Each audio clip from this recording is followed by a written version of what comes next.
Ayan po yung time na habang nagtatahi ka ng bag ng mga anak mo. Naka-video pala.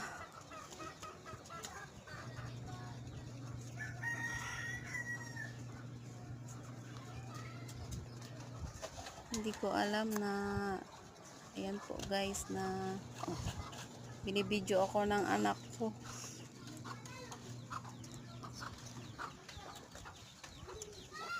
Kasi po medyo may butas ng kaunti yung mga bag nila, kaya ayan, naisipan mong tahiin bago muna sila pumasok sa school.